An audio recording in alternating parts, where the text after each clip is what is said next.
Al final de la primera conferencia dejamos a Schopenhauer en Italia. Allí pasó una de las épocas más felices de su vida, disfrutando de la arquitectura antigua y del arte. Rafael, Miguel Ángel, Canaletto, Correggio, la visión de las obras de estos genios le proporcionó materia abundante para afianzar las ideas de su teoría estética. La tesis principal de esta teoría estética dice que contemplar la belleza nos alivia de las miserias de la existencia. En esa época, Schopenhauer tenía 30 años. Era un hombre de baja estatura, fornido, de cabello rubio y mirada fogosa, según observamos en el retrato que le pintó su amigo Ludwig Sigismundsrull en 1815. Ahí vemos a un joven muy elegante, con aspecto mundano. En Italia se relacionaba con artistas y también él se sentía un artista, porque entendía la filosofía como el arte de representar el mundo en conceptos. Al igual que la pintura lo representa en imágenes y la música lo reproduce mediante las armonías y los silencios, él se sentía artista y entonces pensaba que la filosofía representa el mundo en conceptos igual que la pintura lo representa en imágenes y la música lo reproduce en las armonías y en los silencios. Se sentía muy seguro mentalmente porque creía haber escrito un gran libro, que recordemos que es El mundo como voluntad y representación, que él entendía que era el fruto de su existencia entera. Esa era su particular obra de arte. Esta seguridad lo llevó a mostrarse arrogante con los compatriotas que encontraba en Roma, que eran otros artistas y personas cultivadas. Se enzarzaba en violentas discusiones sobre arte, cultura y religión, y él siempre quería tener razón, porque recordemos que era una persona superinteligente. Además, proclamaba que detestaba Alemania y su burdo nacionalismo, que los alemanes eran el pueblo más necio y más beato de la tierra. Tanta era su soberbia intelectual que un día lo expulsaron a patadas del Café Greco por proferir insultos que repugnaron a los allí presentes. Por eso terminó alejándose de los alemanes y se juntó con viajeros ingleses, hijos de una nación a la que admiraba y, según su opinión, muy superior a Alemania en tolerancia e inteligencia. Se enorgullecía de hablar inglés con tal perfección, decía, que podía charlar durante media hora con nativos británicos sin que notasen su leve acento extranjero, lo cual solo ocurría tras media hora de fluida conversación, nunca antes. Aquella amable vida en Italia se le terminó de golpe. Un revés financiero del Banco de Danzig, en el que los Schopenhauer tenían su fortuna, le obligó a regresar a Alemania antes de lo previsto. Recibía una sustanciosa renta del capital que le dejó su padre y gracias a eso vivía sin estrecheces. También su madre y su hermana percibían lo suficiente como para permitirse vivir con bastante lujo en Weimar. La bancarrota les cayó como un jarro de agua helada. Ambas mujeres partieron de inmediato a Danzig para ver qué podían salvar de su fortuna. Schopenhauer se mantuvo sereno y escribió al banquero en tono firme, haciendo valer sus derechos. Le decía: soy filósofo, pero no soy ningún tonto. El gran Immanuel Kant nos enseñó que si debes, puedes. Y como el deber de usted es pagarme lo que me adeuda, pague o aténgase a las consecuencias. Johanna perdió casi toda su fortuna, en parte por no hacer caso de los consejos del hijo, porque ya habían roto, ya vimos en la conferencia anterior que la ruptura había sido total. Lo que pasa es que cuando la casa Mull se arruina, pues entonces Schopenhauer quiso ayudar a la madre, pero la madre rechazó su ayuda, no seguía sus consejos y entonces pues se arruinaron. A partir de entonces, Johanna tuvo que vivir de los modestos ingresos que le deparaba su actividad de escritora. Adele, que era una chica inteligente y viva, pero poco agraciada físicamente, no se casó y permaneció al lado de su madre hasta que ésta murió. Los problemas financieros familiares ahondaron aún más las desavenencias de Schopenhauer con su madre, a la que acusó de dilapidar la fortuna del difunto padre y encima la dote de la hermana. Él recuperó parte de lo invertido y consiguió salvar la modesta renta que le permitiría vivir durante el resto de su vida sin tener que trabajar. Pero mientras se resolvían los problemas financieros, Schopenhauer pensó que tenía que ganarse la vida. Entonces, la mejor manera que tenía para aumentar sus ingresos, pues pensó, ¿y qué podía ser más idóneo para él que dar clases de filosofía en la Universidad de Berlín? La Universidad de Berlín entonces era la universidad, acababa de ser fundada por los hermanos Humboldt y era lo más puntero de Alemania. Su libro no había tenido éxito en aquella necia Alemania, decía él, porque ningún autor prominente ayudó a su difusión. Pero estaba convencido de que sus lecciones sí lo obtendrían. Explicaría de viva voz las geniales ideas de su sistema y los estudiantes abarrotarían el aula. Ilusionado con estos pensamientos, a finales de 1819 solicitó la habilitación y en el semestre de invierno de 1820 fue admitido como docente honorario, al que pagaban directamente los estudiantes. No es que estuviese contratado por la universidad, sino que si tenía muchos estudiantes, pues ganaba más dinero. Así que sus ganancias dependían del número de matriculados en sus seminarios. Anunció sus lecciones con el título de Filosofía exhaustiva o doctrina de la esencia del mundo y del espíritu humano.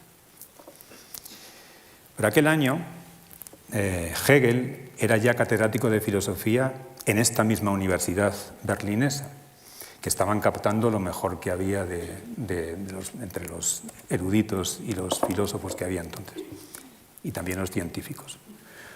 Las clases de Hegel estaban llenas.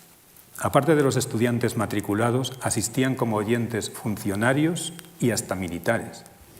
En las aulas, Hegel proclamaba asertos tan interesantes como que el espíritu absoluto es la totalidad y la totalidad es lo absoluto. Parece ser que esto revolucionaba el pensamiento de los oyentes. Explicaba también que la filosofía tiene que comprender lo que es, lo que existe. Perseguía lo mismo que se proponía Schopenhauer, también él se proponía explicar lo que es. Pero Hegel afirmaba que la existencia es la razón llevada a su máximo grado y que lo absoluto, el todo, contiene en sí los contrarios. El mal y el bien son parte de la totalidad. La totalidad los concilia de manera dialéctica para asumirlos y superarlos en pro de un desarrollo que conduce a lo mejor. Hegel ya vimos que era optimista, era un filósofo romántico y entonces pensaba que si el mundo iba mal, el ser humano podría mejorarlo. Por otra parte, Hegel también elogiaba abiertamente al Estado prusiano, al que consideraba la objetivación del absoluto en la tierra.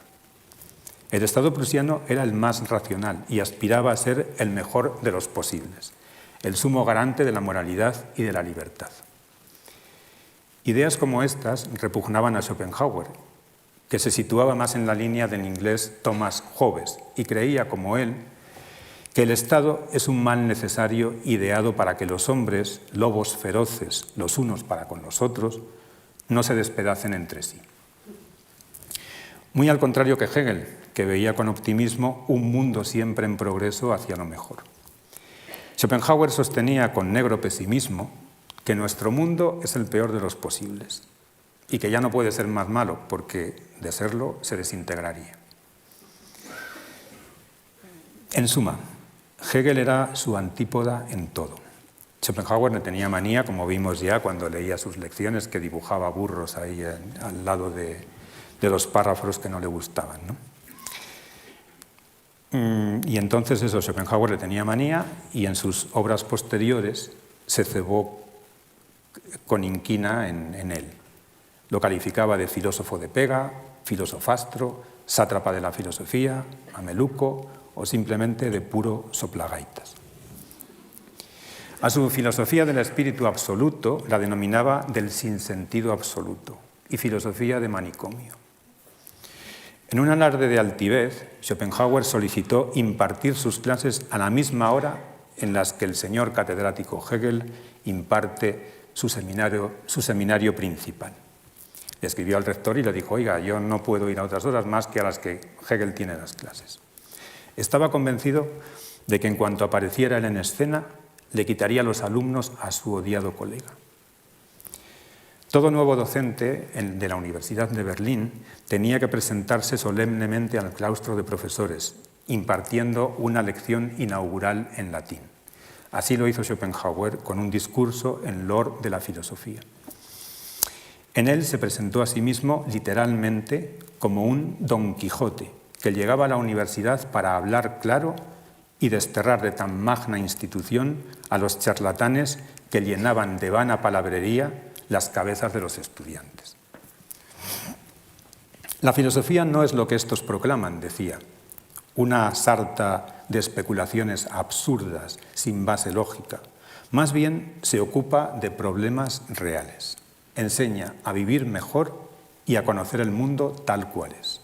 Nos libera de las supersticiones y nos apremia a pensar. Esto es lo que nos diferencia del vulgo y de los animales, que solo se ocupan de comer, beber y reproducirse, y van por la vida como durmientes, mientras que el filósofo se mantiene insomne. Schopenhauer venía a decirle a todos los profesores y todos los catedráticos que estaban allí que estaban todos dormidos y que él venía a despertarlos a todos. Se han conservado los manuscritos de las lecciones universitarias de Schopenhauer. Aquí tenemos una edición moderna de Volker Sperling. Y en estas lecciones pues, están los apuntes que él dio a los alumnos. Hay que imaginárselo explicando sus ideas en el tono del siguiente fragmento.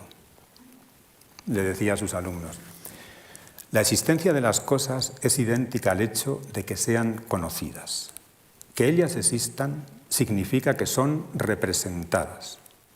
¿Ustedes creen que las cosas que hay en el mundo seguirían estando aquí incluso si nadie las viera y se las representara? Pero intenten imaginarse claramente qué clase de existencia de las cosas sería esta. Mientras lo intentan, representan siempre la percepción del mundo en una cabeza. Nunca un mundo fuera de la representación. Así que verán ustedes que el ser de las cosas consiste en su ser representadas. Y proseguía: el espacio y el tiempo solo están en nuestros cerebros, continuaba Schopenhauer. Por eso percibimos las cosas del mundo en su dimensión espaciotemporal. Y por eso podemos afirmar: desde luego, mi cabeza está en el espacio, pero el espacio con todo lo que contiene solo está en mi cabeza. Y esto no es una paradoja, sino filosofía pura. Afirmaciones como las citadas exigían un enorme grado de abstracción por parte de los estudiantes. Más sencillas les resultarían las ideas sobre teoría de la naturaleza, en las que trataba de los dolores del mundo y del origen del sufrimiento, así como las teorías éticas y las reflexiones sobre el arte. Schopenhauer enseñaba que la naturaleza es un monstruo insaciable que eternamente engulle y devora a sus criaturas, y que la vida en su conjunto es lucha perpetua por la supervivencia. En esta lucha se origina el sufrimiento que reina por doquier, cuya fuente hay que buscarla en el mundo mismo y no fuera de él. Explicaba que la esencia del mundo es voluntad, una enorme voluntad cósmica. Por obra del aparato de la representación que opera en el cerebro de cada ser individual, esa voluntad cósmica adquiere una dimensión temporal y espacial y aparece objetivada en los distintos seres y fenómenos del mundo. De ahí que la vemos diversificada e individualizada. Desde un punto de vista metafísico, es decir, si pudiésemos salir de la representación y contemplar todas las criaturas y todos los fenómenos del mundo desde la eternidad, veríamos que todo es uno, que los seres del mundo participan de la misma esencia de la voluntad. Pero como siempre estamos inmersos en el círculo cerrado de la representación, habitamos en la división y la discordia. Cada ser vivo, planta, animal o humano, por ínfimo que sea, animado por su voluntad y su deseo, quiere prevalecer sobre los demás. De ahí que en el mundo se desate esa lucha constante de todos contra todos. En un escenario así, decía Schopenhauer, plagado de discordia entre seres que en el fondo participan de la misma esencia, la felicidad es una quimera o solo se da en ciertos momentos y a cuentagotas. Si miramos a los animales y a los humanos, argumentaba, nos percatamos de que los instantes de goce que experimentan son efímeros y en comparación con los momentos de sufrimiento mucho menos intensos. Y añadía, compárese el dolor que experimenta un animal cualquiera al ser devorado con el goce que experimenta el devorador. La diferencia es abismal. De manera que la gran verdad que nos enseña la experiencia del mundo es que existir significa padecer. El sufrimiento domina la existencia, es lo más real en ella y lo primero, puesto que toda dicha, y más aún la supuesta felicidad, solo consisten en el alejamiento o la supresión del dolor. Por eso, sentenciaba Schopenhauer, el ser humano comete un error innato, pensar que ha venido al mundo para ser feliz. Esto es solo una ilusión y un engaño, porque aunque en ocasiones haya momentos en los que parece que se palpa la felicidad y que ésta es lo más real que existe, bastará el menor contratiempo para que ese estado de beatitud se esfume y nos revele su carácter pasajero. La experiencia enseña que la aflicción y el dolor rondan nuestras precarias existencias e irrumpen cuando menos lo esperamos. Bastará con que miremos a nuestro alrededor para obtener la confirmación de que el dolor es universal. Si así lo hacemos, aseguraba Schopenhauer a sus alumnos, veremos injusticias, catástrofes, enfermedades y, por si fuera poco, tendremos que padecer el acoso de nuestros propios compañeros de prisión, que, sentenciados al mismo cautiverio que nosotros, se empeñan en hacernos más desagradable nuestra estancia en presidio. Por si eso fuera poco, de cuando en cuando aparecen tiranos, emperadores o generales que siembran la desolación entre las naciones con sus catastróficas guerras. Todo esto es horrible, resumía el filósofo, y añadía, pero aunque cerremos los ojos para no ver el horror y solo los abramos para mirar a las personas más satisfechas, esas cuyas vidas calificamos de placenteras porque todavía no han sido atacadas por las desdichas más elementales, comprobaremos que también las domina el sufrimiento. Porque o se aburren infinitamente o las acosan multitud de deseos por satisfacer. Unos deseos que se erigen en motivos principales de infelicidad. Y es que nada hay en el mundo que nos haga completamente felices y cualquier pequeño azar puede hacernos desgraciados. De manera que lo más acorde con estas reflexiones pesimistas, concluía Schopenhauer en sus clases, sería que no existiésemos. Sin embargo, desaconsejaba a sus alumnos que se suicidasen, porque el suicidio no es una opción válida para acallar el dolor del mundo, ya que se suicida quien ansía más poder de su voluntad, aquel al que la vida no le da lo que anhela y al no conseguirlo opta por ejercer violencia contra sí mismo. Schopenhauer entendía que hay otras maneras más sensatas y sabias de anular o al menos de minimizar el sufrimiento propio y el de las demás criaturas. Explicaba que el ser humano se diferencia de las demás criaturas por su mayor grado de conciencia, la cual alcanza escalas inimaginables en los hombres superiores. Para Schopenhauer, estos hombres superiores eran los filósofos, los artistas y los santos. Ellos son capaces de canalizar los impulsos y los deseos no racionales de la voluntad hacia el ámbito superior de las ciencias, las artes o la filosofía. Disponen de medios para lidiar con el sufrimiento y dar sentido al sinsentido esencial que impera en el mundo. Consideraba que la forma más sublime de la anulación del dolor de la existencia es el ascetismo que practican los santos. Y la mayor y más sabia virtud que estos predican es la compasión. Identificarse con el sufrimiento de los demás seres, ya que todos participamos de la misma esencia. Como ilustración de esta tesis fundamental que laureaba su teoría ética, Schopenhauer recurría a una fórmula de las Upanishad. los textos védicos de la India. Cuando el joven discípulo le pregunta a su maestro de sabiduría, «Maestro, ¿quién soy yo?», este va señalando a diversos seres vivos y mientras lo hace le dice, ese león de ahí eres tú, ese tigre también, esa araña y esa pulga también. Todos participamos de la misma esencia. El ejemplo muestra que es ilusorio creer que nuestra pasta íntima se diferencia de la de los demás seres. La voluntad es una y la misma en todo lo que existe. Solo la representación es la artífice de la multiplicidad, que actúa como el velo de Maya de los Vedas, el velo de la ilusión, que nos engaña haciéndonos creer que las cosas y los seres del mundo son realmente tal y como aparecen a nuestros sentidos, o sea, diversos y múltiples, cuando en realidad no lo son, todos son uno. En esencia, el león y el ser humano son lo mismo, decía Schopenhauer. Que el primero devore al segundo o que el segundo cace al primero es solo una circunstancia temporal y espacial. Desde el punto de vista de la eternidad, diría Schopenhauer, lo único verdadero e indestructible es la unidad esencial de lo existente. Ahí se anulan las diferencias. Todo es uno. Esta es la verdad que comprenden los santos, según Schopenhauer. Ellos son quienes mejor saben que el sufrimiento es universal. De ahí su ascetismo y la negación de procrear y perpetuar la especie, pues traer más vidas al mundo sería renovar el dolor de las criaturas. Parafraseando a Calderón, a quien Schopenhauer leía mucho, Schopenhauer sentenciaba que no es el mayor del hombre haber nacido, como decía Calderón, sino hacer nacer. De manera que para Schopenhauer, tanto el asceta cristiano como el bodhisattva de la India, que es aquel que sigue el camino de Buda en busca de la suprema iluminación, constituyen los ideales éticos, los ejemplos a emular si queremos contribuir a desterrar el sufrimiento de la existencia.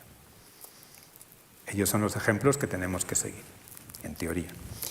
El mundo como voluntad y representación comienza con las palabras «el mundo es», mi representación, y la palabra que aparece al final del libro es nada, puntos suspensivos y nada. El párrafo final dice así: este mundo con todos sus soles y estrellas sería, si lográsemos evadirnos de la tiranía de la voluntad, nada. A esta nada es a la que aspiran el hombre santo o la mujer santa, que también las hay. En estos casos de santidad, la voluntad quiere la anulación del mundo de la representación, convertirlo en nada. Pero la evidencia demuestra que la inmensa mayoría de los seres humanos está muy alejada de la santidad y nunca alcanzará esa fortaleza que es capaz de anular su voluntad de vivir. Por eso Schopenhauer se contentaba con que al menos sus congéneres fueran capaces de practicar la compasión. Decía que los seres más razonables aceptarán la compasión como suprema manera de comportarse con los otros si ven ejercerla a sus semejantes. Es el ejemplo de los mejores lo que animará a los demás a actuar de esta forma. Y decía que sus enseñanzas éticas eran muy fáciles de seguir y que fundamentaban de manera metafísica la sabiduría más pura del cristianismo primitivo y del budismo. Es decir, decía, lo mismo que digo yo, pues lo han dicho los budistas y los cristianos, pero yo lo digo mejor que ellos. Estas eran las religiones que respetaba profundamente, pues en esencia predicaban la piedad universal desde una visión pesimista de la existencia. Aparte de una ética fundamentada en la teoría de la voluntad, Schopenhauer explicaba a sus alumnos las bases de su teoría estética, fundamentada igualmente en su metafísica pesimista. Les explicaba que hay otras maneras de minimizar el dolor de la existencia, de librarse del sufrimiento vital, si no del todo y para siempre, como es la propuesta de los hombres santos, sí al menos de conseguirlo ocasionalmente. Esta liberación momentánea del sufrimiento sucede a través del arte. Schopenhauer decía que el arte es la joya de la vida y el producto de los hombres geniales. Solo los hombres geniales son capaces de crear arte. Los mediocres no. Y el genio es el superdotado que es capaz de conocer las ideas platónicas que son las que constituyen el objeto del arte. Schopenhauer explicaba que el artista posee el raro don de ascender a ese mundo ideal del que habló Platón y de contemplar directamente las ideas originales de las cosas. Por eso es capaz de plasmarlas en sus obras, ya sean pictóricas, arquitectónicas, musicales, y a través de estas trasladar dichas ideas al común de los mortales, hacérselas visibles y tangibles. ¿Cómo logra el arte aliviar la miseria humana?, se preguntaba Schopenhauer. Pues sencillamente gracias al embeleso y al placer que proporciona la contemplación de la obra bella, es decir, la contemplación de las ideas expresadas en las obras. Abstraídos en la admiración de la belleza, es decir, de las ideas platónicas expresadas por el artista en su obra, olvidamos nuestros sufrimientos, por lo menos mientras dura ese momento de embeleso y contemplación. El disfrute que proporciona el arte nos libera momentáneamente de la cárcel en la que estamos presos en esta vida de sufrimiento y nos traslada a un mundo mejor. Schopenhauer decía que contemplar una obra de arte y sentir la belleza y extasiarse era como el preso que le dan un bocadillo, ¿no?, y se pone muy contento. Y aunque todas las artes aspiran a la perfección, añadía el filósofo, la más eminente y perfecta para embelesarnos es la música. El genio musical es capaz de plasmar las ideas platónicas en notas y armonías. Es capaz también de representar de nuevo todos los sentimientos con sus delicias y dolores. La música es el mejor medio para entender este mundo, pero también para escapar de él y trasladarnos al mundo ideal. Pero también nos causan arrebatos parecidos la pintura, la escultura o la arquitectura más bella. Cuando nos ensimismamos en la belleza, olvidamos los afanes y las luchas diarias. Entonces somos capaces de elevarnos sobre lo cotidiano y salir de nuestra individualidad, convirtiéndonos en sujetos puros del conocimiento. Nuestro cuerpo y nuestro ser individual quedan relegados a una especie de limbo, junto con los intereses mezquinos auspiciados por la voluntad, tales como el ansia de perpetuarse o la ambición de ser más que los otros. En la beatitud que proporciona la contemplación artística se anula el sufrimiento. De ahí que el arte, la obra del genio, sea tan necesario. Con el arte nos olvidamos del sufrimiento, aunque sea momentáneamente, pero bueno, quien es capaz de vivir en un perpetuo embeleso, pues se supone que sería completamente feliz, ¿no? Gracias al arte, cualquiera que no sea un zopenco puede sentirse mejor y elevarse sobre los padecimientos de la existencia. Esto era lo que Schopenhauer le contaba a sus alumnos, que está todo recogido aquí en las lecciones. Pero pese al rigor y al celo con los que el doctor Schopenhauer preparaba sus lecciones, pese a los profundos conocimientos que pretendía transmitir, su fracaso docente fue rotundo. Durante aquel primer semestre acudieron a sus clases una media de 3 alumnos por sesión, mientras que a las de Hegel asistían a veces hasta 200 personas. Al semestre siguiente ya no se matriculó nadie en su curso. Esta circunstancia frustró a Schopenhauer, aumentó su inquina contra Hegel y contra la universidad y afianzó su convencimiento de la suprema necedad de sus contemporáneos. En Berlín, como él quería ser profesor y tal, pues pensó que también tendría que casarse. Entonces inició una relación sentimental con la joven Caroline Medon, que era una corista de la ópera. Era su amante, pero llegó a pensar que un señor profesor catedrático tenía que estar casado para entrar en el mundo burgués y tal. Bueno, la relación con Caroline fue tormentosa. Ella le fue infiel y tuvo un hijo de otro hombre. Así todo, el filósofo, que al parecer estaba enamorado de verdad, tuvo intenciones de casarse con ella, como he dicho antes, pero con la condición de que abandonara a su hijo, al hijo ilegítimo, algo que fue innegociable para la madre. Entonces la madre, entonces Schopenhauer la dejó. 2 años después, Schopenhauer se fijó en otra candidata, hija de un rico comerciante. La muchacha tenía apenas 17 años. El filósofo pidió su mano al padre, pero la hija lo rechazó de plano por parecerle demasiado viejo. Él había cumplido los 40. Su fracaso incrementó su reprobación del matrimonio, que ya vimos en la otra conferencia anterior lo que decía. Pero ahora, para disuadir a quien le pidiera consejos sobre si debía casarse o no, recurría a un dicho de Santo Tomás Moro. Santo Tomás Moro decía que casarse es lo mismo que con los ojos vendados no casarse, sino tener suerte en el matrimonio. Es lo mismo que con los ojos vendados meter la mano en un saco lleno de serpientes con la esperanza de extraer de ellas la única anguila. Lo que Schopenhauer no decía es que Moro tuvo suerte con las anguilas, puesto que se casó 2 veces. Otro asunto contribuyó a amargarle la vida en Berlín a Schopenhauer. A veces se propala que el filósofo pesimista, que era de natural colérico, dio de bastonazos a una pobre anciana solo porque le molestaba que hablara en la escalera. En eso hay poco de cierto. El caso fue así, se conservan todas las actas del proceso y sabemos muy bien cómo fue. Un día, Schopenhauer se encontraba en su apartamento y esperaba nervioso la llegada de Caroline. Oyó que en el vestíbulo que había justo enfrente de su puerta se habían reunido 3 costureras. Estaban sentadas en sus banquetas y charlaban mientras hacían sus labores.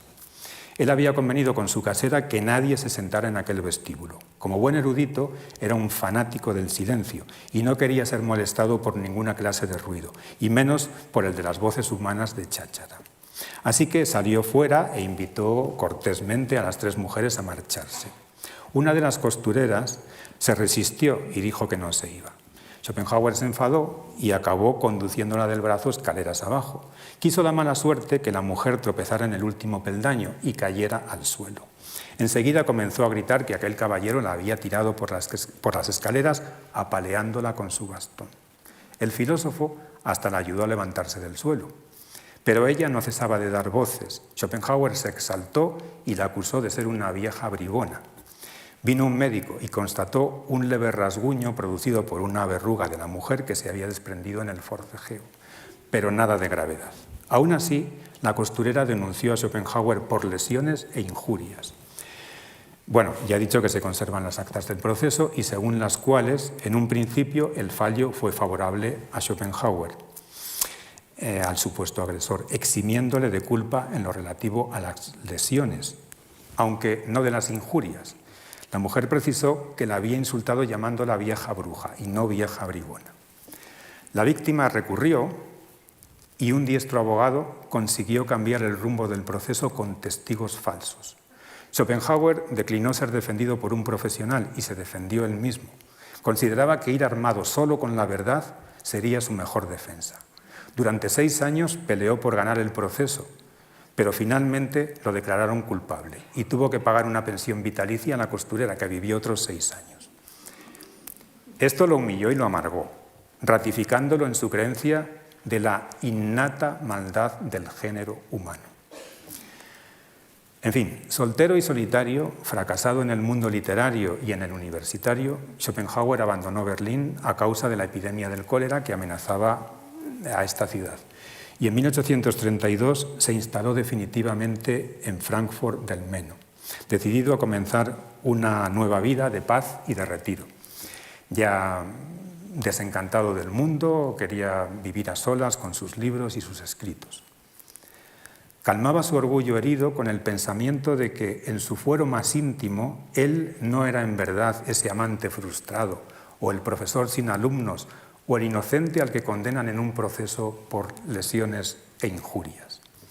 Se decía para sí que estos accidentes solo eran máscaras que encubrían la esencia de su verdadera persona. Se contentaba pensando, ¿quién soy yo de verdad?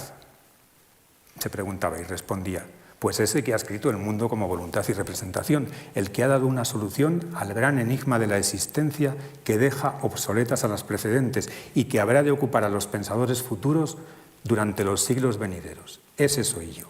¿Quién podrá disputarme ese mérito? Animado por esta idea, comenzó su vida en Frankfurt, aun cuando tenía una pésima idea de sus habitantes. Cito: en lo que atañe a las comodidades físicas, Frankfurt es el mejor lugar de Alemania, escribió en una carta a un amigo. Pero en lo referente a las personas, creo que aquí todavía son más necias que en ninguna otra parte. Yo no dejo que me incomoden porque desde hace mucho tiempo me repugna el trato con los otros y de sobra sé que no merecen que pierda mi tiempo con ellos.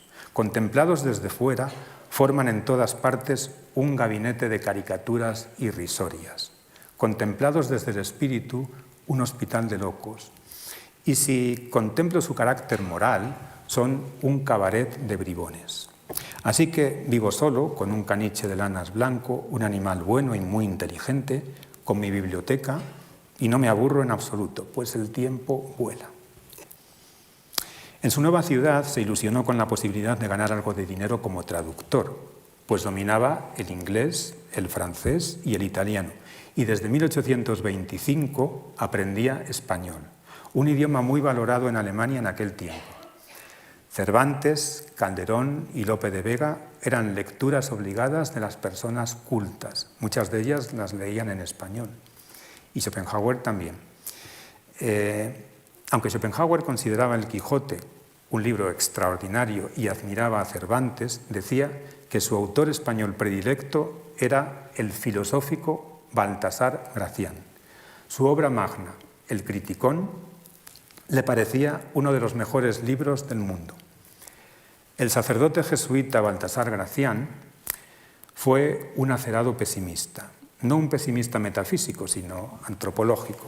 Él creía en Dios y creía que Dios no era malo ni tampoco fomentaba el dolor del mundo, eran los hombres los que eran los malvados. Descreía de la bondad humana. Si los hombres no son fieras, escribió Gracián, es porque son más fieros, que de su crueldad aprendieron muchas veces ellas. Dios no es el quebrantador de las ilusiones humanas, sostenía, ni el sempiterno proveedor de sus desgracias. Los mismos hombres son los culpables de ellas. Solo estos son los causantes de que la vida sea un mal, un valle de lágrimas y un despeñadero, en el que solo encontramos una monstruosidad tras otra. Esto a Schopenhauer le encantaba. A Schopenhauer lo deslumbró Gracián. Pensaba con el jesuita que solo los santos alcanzan la beatitud. Solo ellos son capaces de llegar al nirvana de la existencia, mientras que el común de los mortales debe contentarse con vivir día a día sufriendo el menor daño posible en la peligrosa selva humana. Este fin perseguían las 300 reglas de prudencia que contiene uno de los libros más conocidos de Gracián, el Oráculo Manual. Schopenhauer se enamoró de un libro tan útil y lo tradujo al alemán. Ofreció la traducción al editor Brockhaus. Aquí están los originales de la obra de Gracián con subrayados de Schopenhauer, que se ven algunas palabras subrayadas que buscaba en el diccionario y tal. Ofreció la traducción al editor Brockhaus asegurándole que sería un éxito de ventas, puesto que esta maravilla literaria enseña a manejarse bien en la vida y a tratar con los otros con cautela. Pidió honorarios altos y Brockhaus desestimó la oferta. No obstante, Schopenhauer tradujo el libro y este libro se edita en Alemania, se editó cuando Schopenhauer murió y mucha gente pensó que era un libro de Schopenhauer, pensó que era original de Schopenhauer. Y actualmente esa traducción se vende en Alemania y pasa por ser clásica. Hay traducciones modernas, pero la de Schopenhauer sigue siendo la más legible. Bueno, sin perder la esperanza de hacerse traductor, se ofreció a otros editores para verter al alemán algunas obras de David Hume, filósofo al que admiraba mucho, así como para traducir al inglés la crítica de la razón pura de Kant. Al editor londinense, al que se dirigió con este ofrecimiento, le escribía lo siguiente: aproveche usted la ocasión que le estoy brindando, porque bien puede ser que pase un siglo entero hasta que vuelvan a coincidir en una misma cabeza tanto saber de la filosofía kantiana con tanto conocimiento del idioma inglés, que es lo que ahora ocurre en la mía.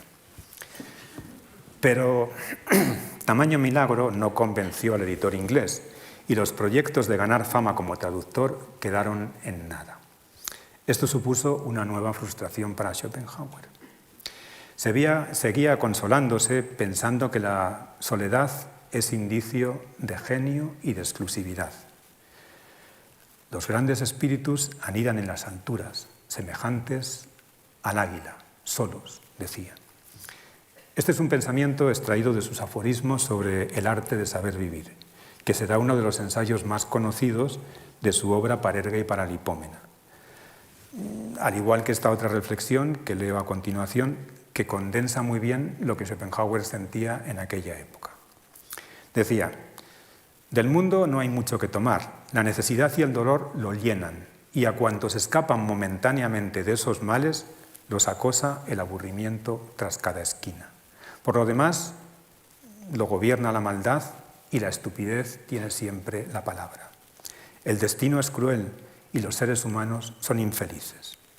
En un mundo así, quien tiene mucho en su interior es como una cálida habitación en Nochebuena, rebosante de luz y de alegría en medio de la nieve y el hielo, en la oscura noche de diciembre. De manera que a quien posea una individualidad excelente, rica y sobre todo rebosante de talento, le ha tocado la mejor lotería del planeta. Durante los años del ostracismo, Schopenhauer llevó una vida muy regular en Frankfurt y continuó escribiendo aplicadamente todos los días. Todos los días dedicaba a escribir 2 horas, revisaba, ampliaba y profundizaba sus ideas filosóficas sin cesar. En 1843 convenció a su editor para que publicaran la segunda edición del Mundo como voluntad y representación. La primera edición era de 1819. No quería ningún honorario por el libro. El libro apareció en 1844 muy revisado y ampliado. Al volumen único de la primera edición adjuntó otro del mismo grosor, que contenía complementos a lo expuesto en el primero. Añadió páginas espléndidas de carácter ensayístico en las que incidía más en la parte biológica del cerebro como aparato de la representación. Profundizó en sus ideas sobre el genio, sobre el poder evocador de la música y sobre la ética de la compasión. Al editor le comentó que aquel nuevo volumen era lo mejor de cuanto había escrito y destacó de entre lo novedoso que contenía una espléndida perla, que era como él la llamaba, un extenso ensayo titulado Metafísica del amor sexual. Ningún filósofo se había atrevido antes a explicar la génesis del amor entre los sexos, tanto el amor biológico como el espiritual. Y a ello se atrevió Schopenhauer en una época en la que este tema era tabú en sociedad. Sus osadas tesis destruían el ideal romántico del amor. Lo espiritual de las almas bellas que se quieren, él lo ve como una especie de pantomima. Explicaba la atracción de los enamorados como una artimaña de la voluntad de vivir para empujarlos a procrear, con el único propósito de asegurar la continuidad de la especie. Todo lo romántico del amor era solo una envoltura ilusoria, que lo único que escondía era una fría carnalidad. Este ensayo, por cierto, le atrajo la admiración de algunas lectoras, hartas de oír supercherías románticas que a menudo las lanzaban de cabeza al matrimonio por amor, entre comillas, y luego se desilusionaban mortalmente. Aunque el libro tampoco se vendió demasiado, sí que afianzó la fidelidad de un público peculiar que ya se interesaba por su filosofía, por la filosofía de Schopenhauer. Ya antes, en 1835, había publicado un libro más breve titulado Sobre la voluntad en la naturaleza. Era un tratado en el que probaba su teoría de la voluntad apoyándose en los últimos avances de las ciencias naturales. Y en 1838 publicó su compendio de moral bajo el título de Los 2 problemas fundamentales de la ética. Estas obras, que eran muy originales en la época y estaban muy bien escritas y eran muy claras, cautivaron poco a poco a un puñado de lectores y lectoras, personas cultas de profesiones liberales en su mayoría, no profesores de filosofía, que se sentían como los iniciados en una filosofía selecta, distinta de todas las conocidas. Cuando apareció la segunda edición del Mundo como Voluntad, también los tiempos cambiaban. Habían pasado de moda los filósofos idealistas, que hicieron de la filosofía algo exclusivo de las universidades. Ya no se ensalzaba al Estado como un dechado de bondades. Hacia finales de los años 30 del siglo XIX, en Europa crecía el malestar social. Se orquestaban revoluciones contra los gobiernos autocráticos y el nacimiento de movimientos obreros despertaba del sueño burgués a los ciudadanos. Se necesitaban filósofos que tuvieran los pies en la tierra y que propusieran teorías de corte más realista y que ayudaran a vivir mejor. Y no es que Schopenhauer alentara a la revolución, todo lo contrario, él era muy conservador y tragaba con los gobernantes que le habían tocado en suerte con tal de que al menos garantizaran la estabilidad de su fortuna. Pero su filosofía parecía tener los pies en suelo firme y no inventaba castillos en el aire. Sacaba a relucir la miseria de la condición humana y el sufrimiento del mundo. Por otra parte, contentaba a los estetas al considerar el arte como la más noble actividad del hombre culto y la más placentera. Y en cuanto a la ética, Schopenhauer no la cargaba de normas y preceptos, sino que proponía como la manera más lógica de actuar abstenerse de hacer el mal a los otros y compadecerse de los que sufren, porque todos somos copartícipes del mismo sufrimiento. Por aquel entonces se forjó la imagen del filósofo Schopenhauer que ha quedado para la posteridad. Se le veía siempre solo, bueno, estos son caricaturas, se le veía siempre solo, caminando con paso elástico y ágil por las calles de Frankfurt o por los alrededores, a la orilla del Meno. Respirar aire puro al menos 2 veces al día era una consigna para mantener a flote su pensamiento. Vestía con atildada elegancia, aunque sus trajes eran anticuados, con sombrero de copa alta y ala ancha y bastoncillo de bambú. Su caniche Atma, que significaba alma del mundo, lo seguía a todas partes. A este animalito lo tenía por más inteligente que cualquier ser humano. De manera que cuando se enfadaba con él, lo insultaba llamándole su hombre.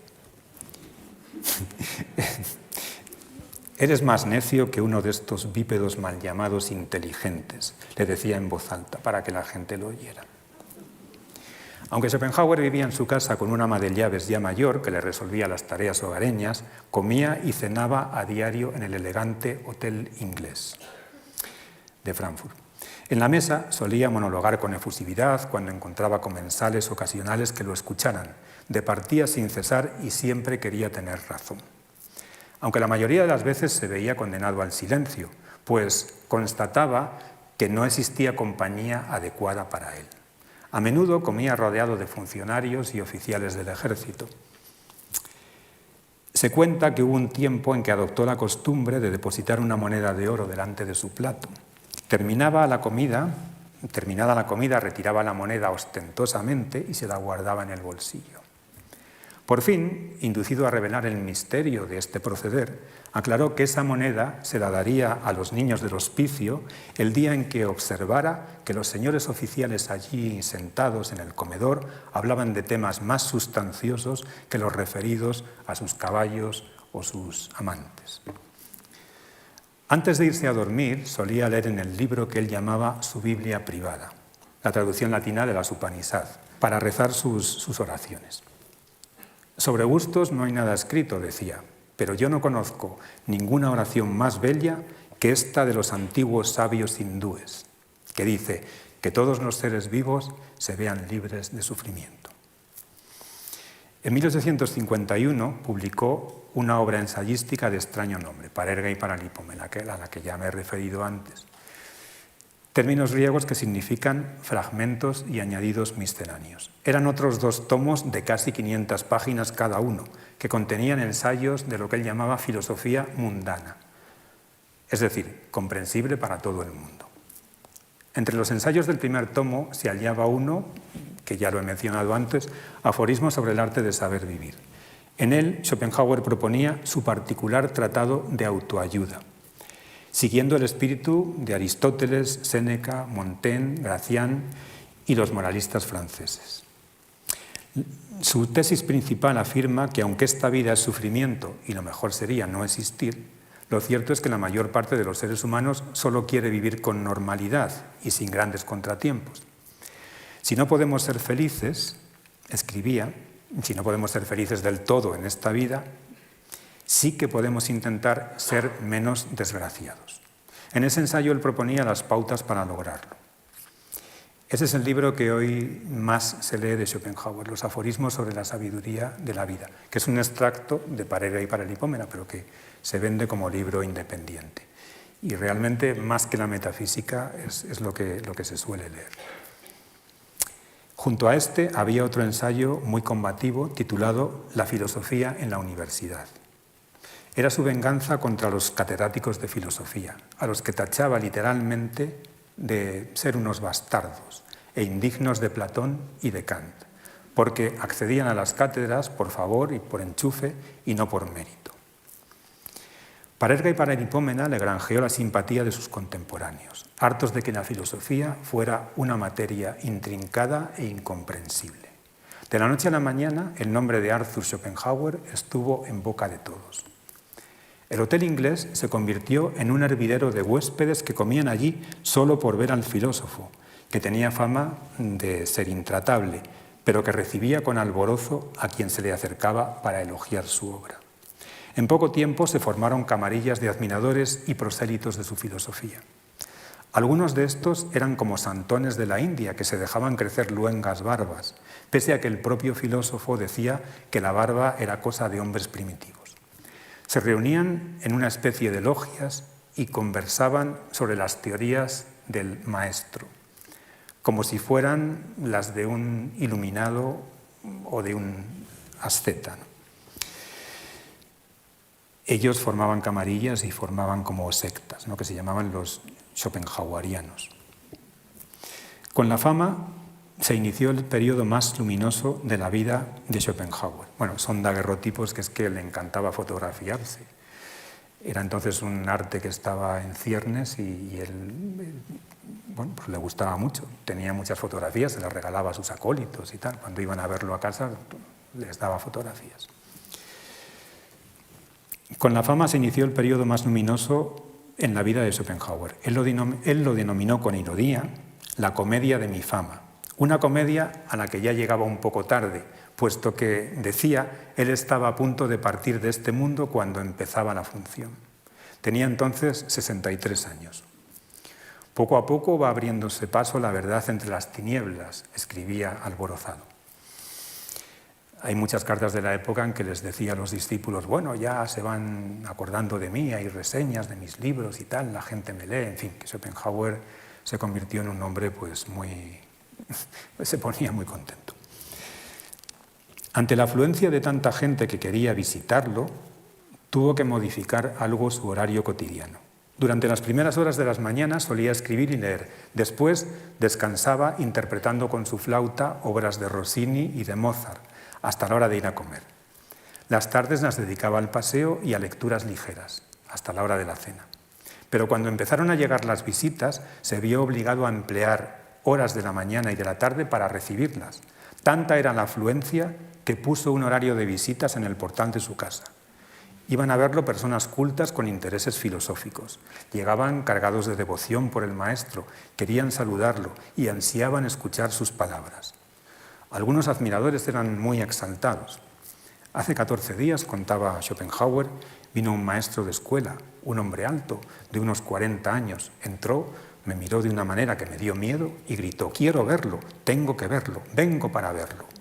Mostró un gran entusiasmo, decía que mi filosofía le había devuelto la vida. Fue encantador. Otros le besaban la mano, lo que a Schopenhauer no acababa de gustarle, aunque afirmaba que era un ritual acorde con su dignidad imperial y que tenía que acostumbrarse. La mayoría solo quería conversar un poco, pero a quienes le hacían preguntas demasiado intrincadas sobre su filosofía o se empeñaban en discutir con él, los conminaba a leer mejor sus obras. Decía que en ellas estaba todo explicado, que para entender plenamente lo que él había dicho, tenían que leer cada palabra que había escrito. Cuando la primera traductora de sus obras al inglés lo visitó y le insinuó que había escrito mucho. Como ella tenía que traducirlo, le parecía muy largo. Él le contestó altivo: «Mi obra no contiene ni una sola palabra de más». Por lo general no decepcionaba sus visitas. Como tenía fama de ser un viejo misántropo feroz en extremo, éstas quedaban encantadas al descubrir que no es tan fiero el león como lo pintan. Veían a un anciano afable que hablaba con deleite de sí mismo y de su filosofía, aunque quienes esperaban hallar en él a un filósofo parecido al humilde Sócrates, que confesó no saber nada, se llevaban un gran chasco. Schopenhauer era lo más opuesto al ateniense. En vez de explicarles a sus interlocutores que la más elevada sabiduría es la que confiesa su ignorancia, les demostraba que él no tenía nada de ignorante y que lo sabía todo. Tenía opiniones para cuantos temas se le planteaban y las expresaba sin dudar. Hacía alarde de gran cultura: pintura, música, poesía, matemáticas, geografía, historia, antropología, botánica, en fin, todo. Leía con devoción el diario londinense The Times, al que denominaba el pozo de la sabiduría. Además, leía también otros periódicos alemanes y franceses. Y cuanto acontecía en el mundo, sabía aprovecharlo para engrosar sus sabias reflexiones. Su dureza y frialdad de décadas anteriores, su autosuficiencia y engreimiento proverbiales terminaron por dulcificarse, porque el mundo entero parecía admirarlo y le esperaba la gloria póstuma. Aunque algo que lo amargaba al pensar en su glorificación futura era la certeza de que los profesores de filosofía se alimentarían de sus libros como los gusanos de un cadáver. A estos era a los únicos visitantes que no toleraba. Cuando su ama de llaves le anunciaba la visita de algún catedrático de filosofía, él solía gritar muy alto para que se le oyera bien: «A ese señor catedrático dígale que para él no estoy en casa». En cierta ocasión se coló uno, un tal profesor Weissenborn. He aquí el relato de lo que sucedió. Schopenhauer invitó al visitante a que tomase asiento y se volvió hacia la puerta para pedir el café. Al punto comenzó el profesor Weissenborn a elogiar el hecho de que uno tras otro los profesores de filosofía habían ido cayendo seducidos por la clara luz de la filosofía schopenhaueriana, y añadió que a él mismo le había pasado algo parecido. Schopenhauer permaneció plantado ante él y exclamó: «Me gustaría de verdad que todos ustedes fuesen escorpiones». «¿Cómo?», dijo el profesor Weissenborn. «¿Escorpiones? ¿Cómo así?». Sí, escorpiones. ¿Sabe usted? Hoy he tenido una visita muy interesante del naturalista inglés Allen Thompson, que anda a la caza de escorpiones. ¿No conoce usted a esos simpáticos animales? Estos monstruos articulados con esa enorme pinza ganchuda y rebosante de veneno en el extremo de su cola. Son verdaderos profesores de filosofía. De ellos me ha contado Thompson cómo se suicidan. ¿Qué?, dijo Weissenborn. ¿Suicidio? E intentó sonreír. Eso es, suicidio. Escuche. Thompson ha hecho el experimento al menos una docena de veces. Mete a un escorpión bajo un vaso de cristal y ahí lo deja hasta que se hace de noche. Entonces enciende una vela y la acerca cuanto puede al cristal. Enseguida el escorpión empieza a ponerse nervioso en su cárcel cristalina, yendo de un lado para otro, queriendo evitar la llama. Como la llama continúa ardiendo tan tranquila, al escorpión se le vuelve manifiestamente insoportable. De repente se queda quieto. Estira todo lo que puede su cola sobre su lomo hasta que el gancho venenoso pende justo encima de su cabeza y se pega un pinchazo en el cráneo como si se hincara una daga. Y en 2 segundos está muerto. Mire, amigo mío, la vela encendida es mi filosofía y los escorpiones, que de verdad han estado demasiado tiempo zascandileando en torno a ella, visto que no tienen el valor de enfrentarse a esa luz, han de tenerlo para suicidarse. El profesor Weissenborn sonrió algo cortado, luego agradeció el interesante diálogo, hizo una breve inclinación a Schopenhauer y se encaminó raudo hacia la puerta. Pero este caso fue una excepción. Por lo general, Schopenhauer se mostraba muy cordial con cuantos llegaban. Medio en broma, medio en serio, se veía a sí mismo como un nuevo Jesucristo. Decía hiperbólicamente que también él había sufrido su pasión y había llevado con dignidad su corona de espinas. En consecuencia, igualmente se rodeó de apóstoles y evangelistas, pues así denominaba a sus seguidores más acérrimos. Alguna de sus visitas lo recordó contando la historia de Buda, cómo éste, siendo un muchacho inocente, salió un día de su palacio para encontrarse de golpe con la pobreza, la enfermedad y la muerte, y cómo ante estas visiones decidió abandonarlo todo y marchar al desierto a meditar y a hacer penitencia por el resto de sus días.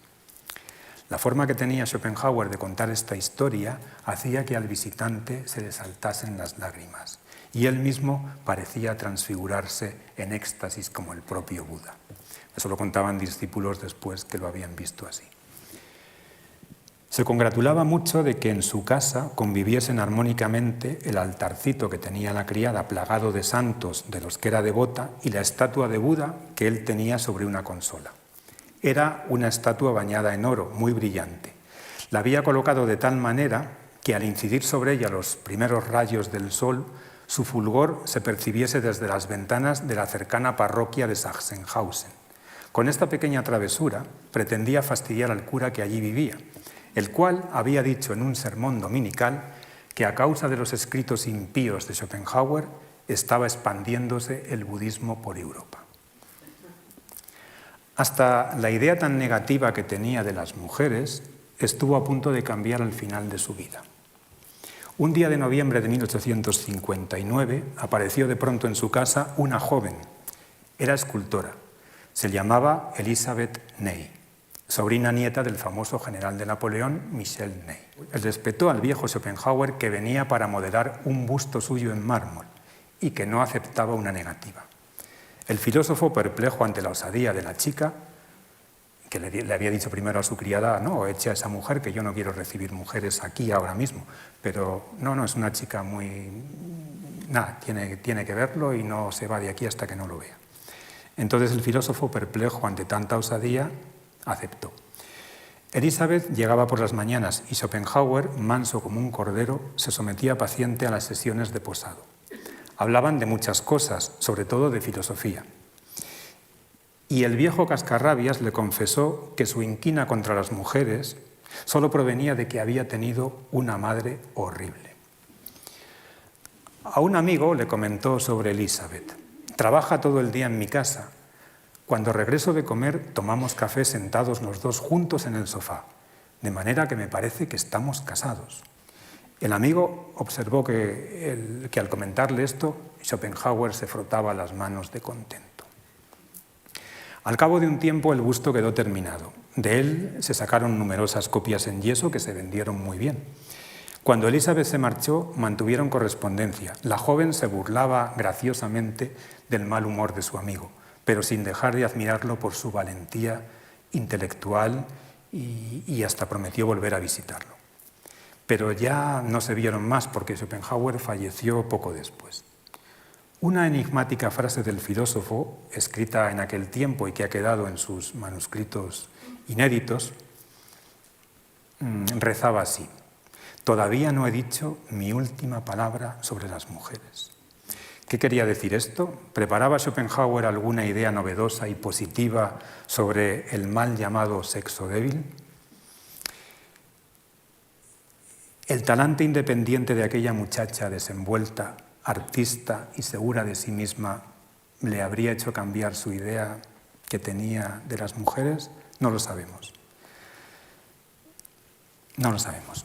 Lo que más le agradaba al viejo pensador al final de su vida era repantingarse en su sofá, al que también invitaba a tomar asiento al visitante. Y allí, cari acontecido, relatar cuán duros y miserables habían sido para él los tiempos en los que el público no le hacía caso. Los editores lo timaban y los profesores de filosofía no querían saber nada de sus geniales ideas. Afirmaba que su vida había sido una resistencia sin cuartel contra el tartufismo y la necedad. y la reflexión con la que despedía a la visita concluía que el tesón y la honestidad intelectuales lo pueden todo y que quien posee estos dones saldrá vencedor por más que los envidiosos que no los poseen quieran impedirlo.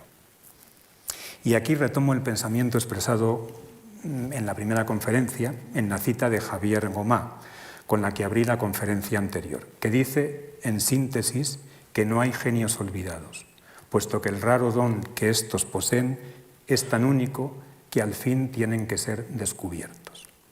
Saboreando tales ideas, tanto como la miel de la justa venganza, Schopenhauer, el filósofo pesimista, terminó por ser un hombre, si no del todo feliz, al menos sí poco desdichado. Falleció el 21 de septiembre de 1860, de repente y sin darse cuenta, tal y como siempre había deseado. Muchas gracias por su amable atención.